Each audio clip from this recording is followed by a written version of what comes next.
Welcome to part 4. Shakespeare is known for memorable quotes. Therefore, let us learn some of the important lines from Shakespeare's plays.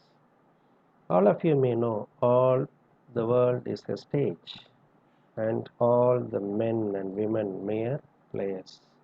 They have their exits and their entrances, and one man in his time plays many parts.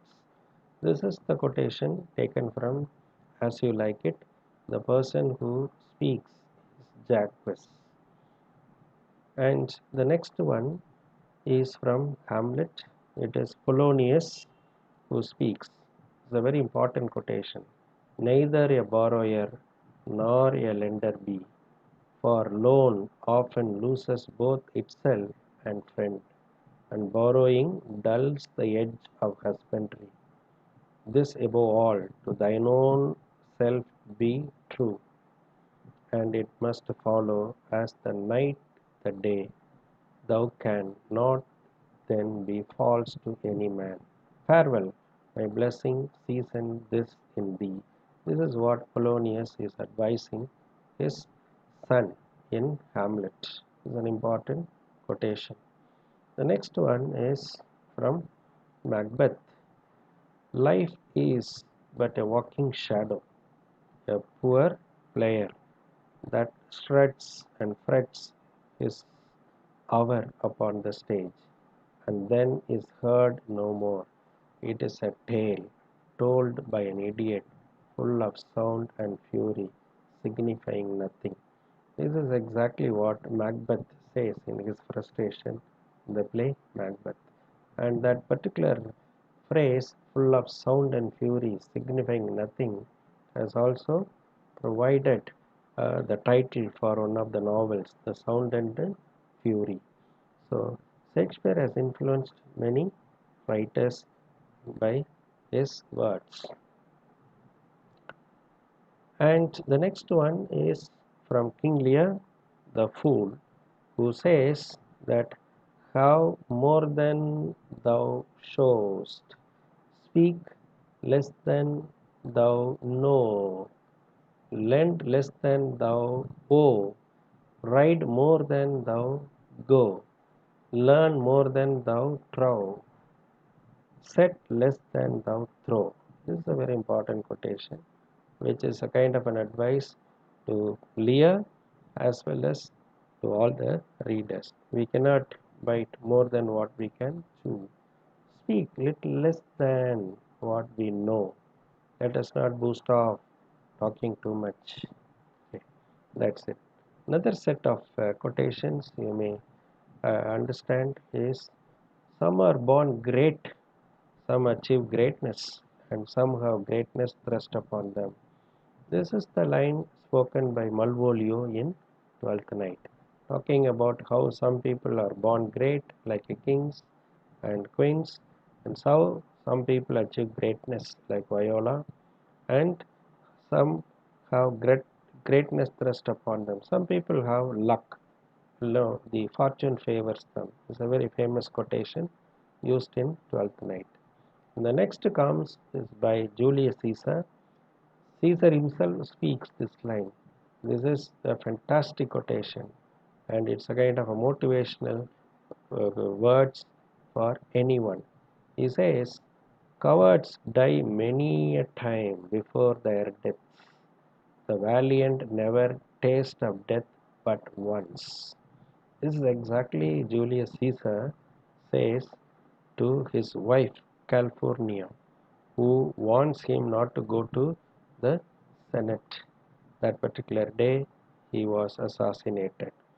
At the Caesar's request, even Julius Caesar wanted the priest to find out the implication of her dream, the famous Calpurnia's dream, the bad omen that she came across in her dream.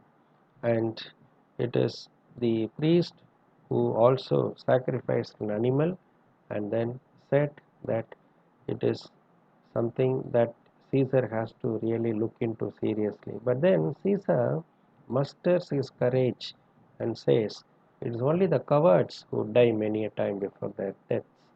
The valiant die but only once. This is a very famous quotation taken from Julius Caesar. Then the viola in uh, 12th night says a very important quotation, that is, this fellow is wise enough to play the fool. One has to be very, very intelligent to play the character of a fool.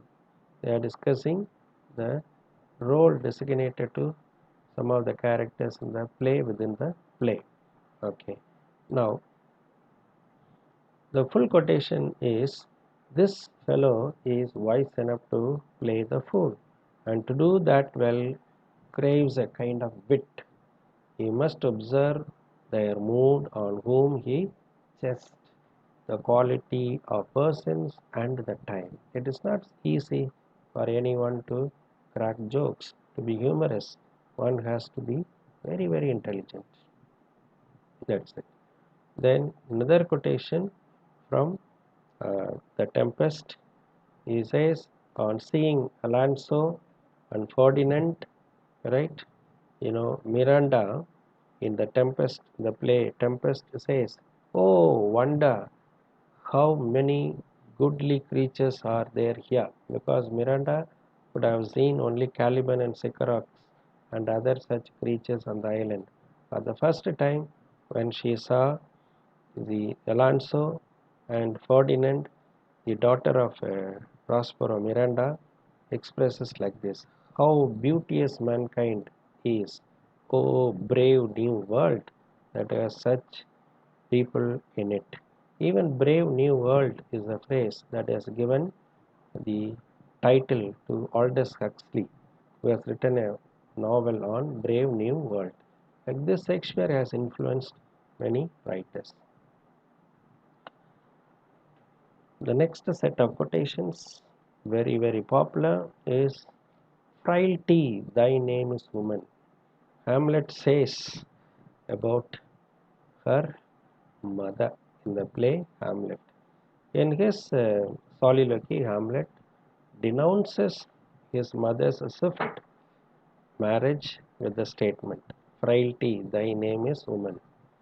He thus even describes all of womankind as frail and weak in character. Many of you may not agree now, but this is a statement made by Shakespeare. The phrase is recognized as one of the memorable expressions from the play to become even proverbial. Okay. The next one is from The Merchant of Venice. The famous person Shylock says, if you prick us, do we not bleed? If you tickle us, do we not laugh? If you poison us, do we not die? And if you wrong us, shall we not revenge? This is the kind of speech that is made by Shylock in Merchant of Venice in retaliation to the Christians who made fun of him. The next quotation is, it's actually the opening line of Twelfth Night. If music be the food of love, play on. King Orsino says this. The lone Orsino is frustrated in his courtship of Countess Olivia in the beginning of the novel, Twelfth Night. He asks for more music because he thinks that an excess of music might cure his obsession with the love in this way, and that eating too much removes one's appetite for food, something like this. So music plays an important part of Shakespeare's plays and is often used to carry on the plot. So that is the quotation. Then Juliet in Romeo and Juliet says, what is in a name that which we call a rose by any other name would smell as sweet? Very, very famous quotation. What is in a name? A rose will smell the same by any other name. Even if you call a rose as wood or a plant, still rose will have its own smell. What is in a name? Okay, Juliet delivers the famous quotation in this particular play to mean that a person with all integrity, with the characters will remain the same. Okay, the next one, set of quotations. Again from Julius Caesar, the evil that men do lives after them. The good is often interred with their bones. What a fantastic quotation. If you do good, it is often interred with the bones. Mark Antony is alluding to the fact that evil deeds in history are more often easily remembered than the good ones. A cursory dip into any history book will confirm this particular aspect. One of the purposes of Mark Antony's speech is to mitigate any evils that Caesar might have committed while highlighting the good that he did. So he wanted to highlight the good of the Julius Caesar and want people to ignore one or two evils that he could have committed in his life, that too for the good of the people. The next quotation, uneasy lies the head that wears the crown. This exactly is what is being realized by most of the administrators at the top layer of the management system. Uneasy lies the head that wears the crown is taken from Henry IV, Part 2. Very tired, sick, guilty, and beset by rebellion, King Henry IV is feeling the weight of this crown. Why, even the while of his realm, after hours of treachery, can in their loathsome beds get a good night's sleep? That's the following line. Okay. Therefore, King Henry IV is upset because of the rebellion, because of the responsibilities entrusted to him, and he could not simply manage everything. Therefore, he utters, uneasy lies the head that wears the crown. Probably he wishes that he had not seized the throne from the pathetic Richard II, if you understand the history, and had him murdered. In fact, he could have left Richard II to continue. Instead, he murdered Richard II and became the king. The next one is, I am a man more sinned against than sinning. See, Lear says that he has not sinned much, but he has been wronged against by his daughters. It's a very famous quotation. Thrown out of the doors by his own daughters, the anguished king Lear cries upon the storming heavens to execute justice, since he is now powerless to do anything. Having ceded his authority, been betrayed for it, the king comes to realize that he has been but a poor, infirm, weak, and despised old man. Right? And that's the reason he says he is more sinned against than sinning. The very famous quotation again is from Hamlet. Brevity is the soul of wit. It is again in Hamlet. It is Polonius who says about the human nature. He says that in fact he is giving advice and talking very intelligently about the human nature to his son, right, Leotus, when he is about to go to the other country, England, for higher studies. So of course this particular precept is a kind of a dictum that many people use. He means to say that don't talk much. Brevity is the soul of it. Brevity is the sign of maturization. And that's advice he gives to his son in Hamlet.